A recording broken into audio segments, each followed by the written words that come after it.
You've probably heard this before. I just need a drink to take the edge off. Or maybe after a stressful day, someone jokes, "Wine is my therapy." Sounds familiar, right? Here's the thing. What if I told you that the very drink we believe helps us relax or feel better might actually be silently making our anxiety and depression worse? Yeah, I know, it's not the most fun truth to hear. But today, we're going to dive into the hidden side of alcohol, the side that directly messes with your mental health.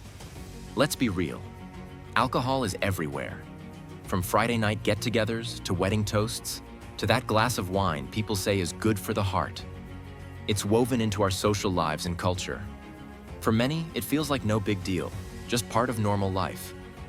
But here's the question we don't always ask. What is it actually doing to our brains, our emotions, and our long-term well-being? Because while alcohol can give that short-lived sense of calm or happiness, the science tells us a very different story once the buzz fades away. So, let's start simple. Alcohol is a depressant. Not in the makes you sad sense right away, but in how it slows down your brain and nervous system. It boosts a calming chemical called GABA, which is why you feel relaxed. And it temporarily reduces another brain chemical called glutamate, which is linked to excitability and stress. That's why after a drink or two, people feel looser, more social, and sometimes even braver. Pause. But here's the catch. Once your body starts processing the alcohol, the effects flip. Your brain tries to rebalance itself, which can leave you feeling more anxious, restless, or even down the next day. This rebound effect is one reason hangovers don't just make you feel physically sick. They can make you feel emotionally drained too. Here's where it gets tricky. Many people drink to manage stress or anxiety, and it works, temporarily. But once the effects wear off, anxiety often comes back stronger. This creates what researchers call a feedback loop or cycle. You feel stressed, you drink to relax. The alcohol wears off, anxiety spikes. To cope with that spike, you drink again. And before you know it, alcohol isn't just part of your social life. It becomes part of how you cope with life. According to the Anxiety and Depression Association of America, nearly 20% of people with anxiety disorders also struggle with alcohol misuse. That's a pretty big overlap. Now let's talk depression. Studies show that people who drink heavily are at a much higher risk of developing depression. Why? First, alcohol messes with your brain's natural balance of serotonin and dopamine, the feel-good chemicals that regulate your mood. Over time, alcohol use can blunt these systems, making it harder for your brain to feel happiness or motivation without it. Second, alcohol impacts sleep.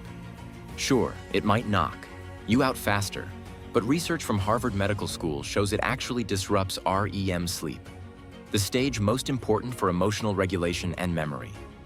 Poor sleep equals worse mood, higher stress, and greater risk of depression.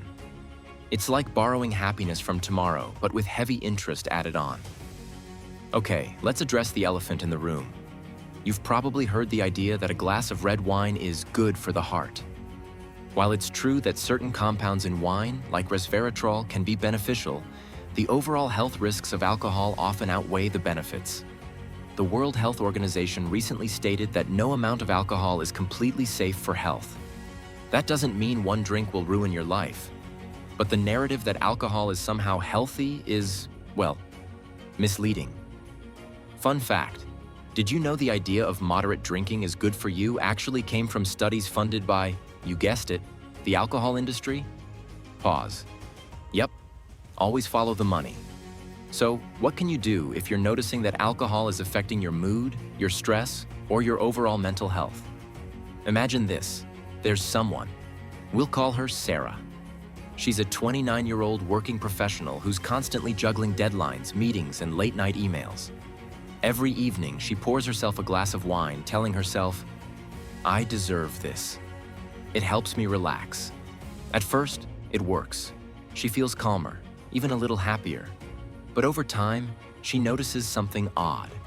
She's waking up groggy, her motivation at work is slipping, and her anxiety in the mornings feels sharper than ever. One day, Sarah decides to try a little experiment. No alcohol for 1 month. Within weeks, she's sleeping better, waking up refreshed, and that morning dread she used to feel starts fading. She even realizes she's laughing more, feeling clearer, and enjoying her evenings without needing a drink. The point? It's not magic. It's what happens when the brain and body finally get a chance to reset. Dr. George Koob, director of the National Institute on Alcohol Abuse and Alcoholism, once said, "Alcohol may make you feel better in the short run, but it's not a solution. In fact, it often makes the problems worse in the long run." And that's the key takeaway here. Short-term relief is never worth long-term damage. Think of it like this. Your body and mind are on the same team. When your brain chemicals are out of balance because of alcohol, it affects your energy, focus, relationships, and even your physical health. Conversely, when you care for your body through sleep, exercise, and mindful choices, you're also protecting your mental well-being. Here's something you might not know. During Prohibition in the US, doctors actually prescribed alcohol as medicine for anxiety and depression. Fast forward 100 years, and science now shows us the exact opposite. It often makes those conditions worse. Crazy how far we've come, right? So, if you've been relying on alcohol to take the edge off, I want you to know this. You're not alone, and you don't have to feel guilty. What matters is what you do next. Even small changes, like skipping that extra drink or taking a week off, can have massive impacts on your mood, energy, and overall mental health. Remember, your mental health is worth protecting. As the saying goes, take care of your mind and your body will thank you. Take care of your body and your mind will thank you too. If you found this video helpful, you might want to check out my other video on the science of sleep and mental health, because sleep and alcohol are more connected than most people realize. Take care of yourself, stay curious, and I'll see you in the next one.